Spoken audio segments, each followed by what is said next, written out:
Boa tarde a todos, meu nome é Matheus Tibérios e eu sou graduando do curso de Engenharia Mecânica na UFBA e hoje eu vou falar de forma resumida a respeito do meu trabalho de conclusão de curso, que foi sobre a construção e análise dinâmica de uma bancada didática de baixo custo.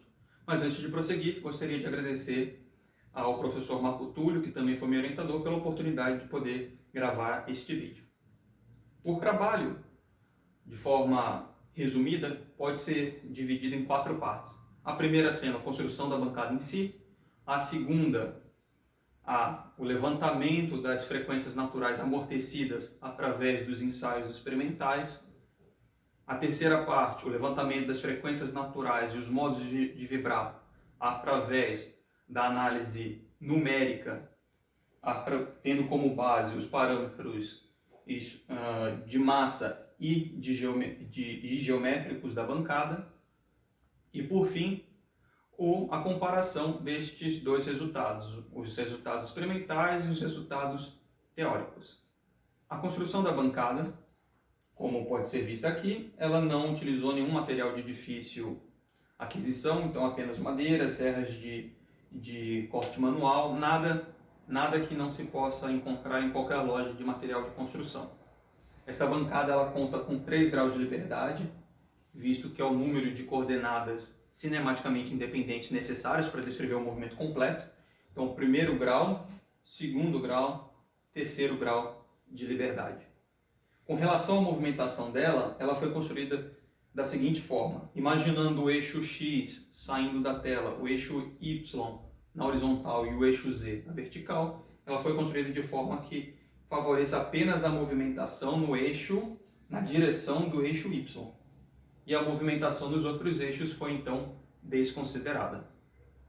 Então, primeiro pavimento, segundo pavimento, terceiro pavimento e as pernas metálicas que fazem a ligação entre um pavimento e outro, e aqui uma grande base de madeira. Na segunda parte, para determinar as frequências naturais amortecidas experimentais, foi colocada a bancada sobre uma superfície bem plana e posicionado 2 pesos de aproximadamente 10 kg em cada uma das extremidades, para garantir que a estrutura estivesse bem fixada e que não houveria nenhum tipo de amortecimento por parte da base. E no primeiro pavimento foi colocado um celular com o aplicativo da Bosch e NVH para fazer a coleta do sinal da aceleração em função do tempo. E para colocar a estrutura a vibrar, já com o celular posicionado, foi dado um deslocamento inicial na terceira base e então a estrutura começou a vibrar. Após isso, foi salvo esse sinal, e esse sinal foi transferido já na extensão CSV para o computador, onde, através do programa Scilab, aplicando a transformada rápida de Fourier, foi possível mudar o domínio desse sinal, que era da aceleração no domínio do tempo, para o domínio da frequência, revelando então o sinal bruto, revelando então 3 picos correspondentes a cada uma das frequências naturais experimentais. Então, isso foi o caso de um experimento, foram realizados 15 desses e montada uma tabela com as 3 frequências naturais para cada um dos ensaios e tirado uma média. Esses valores ficaram sempre muito próximos um do outro, então o desvio padrão ficou muito baixo e a média desses valores foi então o que foi assumido como sendo as frequências naturais amortecidas e experimentais da bancada. Feito isso então, fomos para a terceira etapa, que foi a determinação das frequências naturais e modos de vibrar do ponto de vista teórico. Na terceira parte, a avaliação das frequências naturais e modos de vibrar teóricos foi feito através de uma função de resposta em frequência, como sendo uma das ferramentas do método da superposição de modos, e teve como base a seguinte ideia.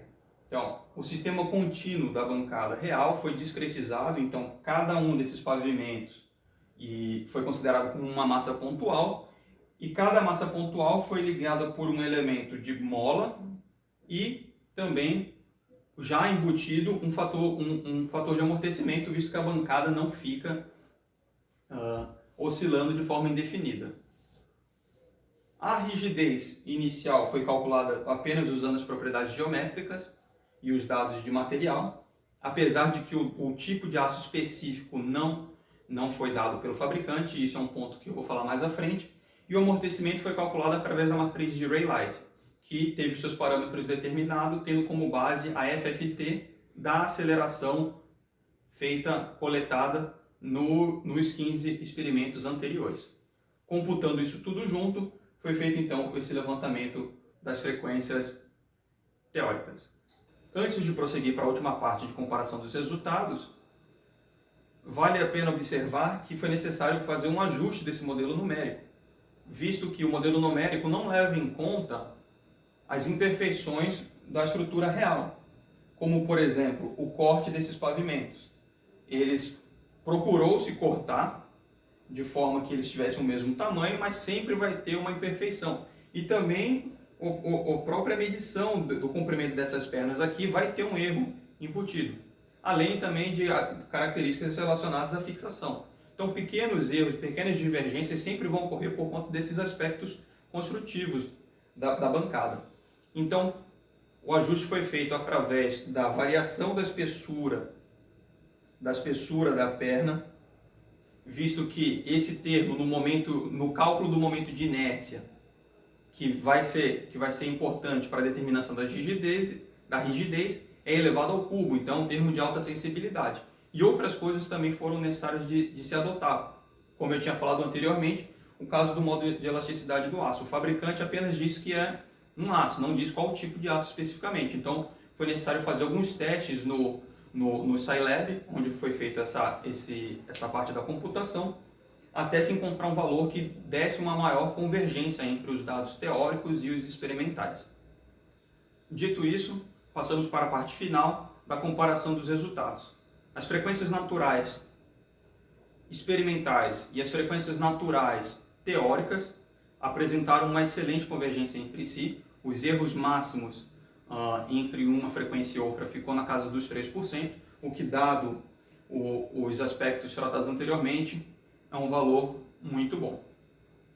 E o que mostra também, o que comprova que é possível fazer um tipo de análise da dinâmica estrutural de uma bancada de baixo custo, apenas utilizando um smartphone, que é algo que hoje a maioria dos alunos tem à disposição, e os valores vão ser muito convergentes, então tem uma significância bem interessante nesse aspecto.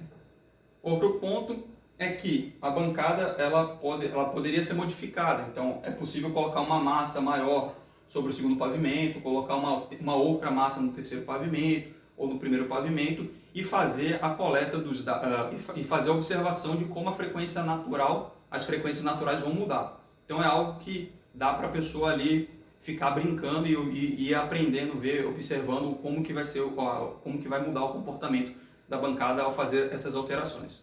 Também é possível fazer um acoplamento aqui com um excitador eletromecânico e observar como que a estrutura vai vibrar.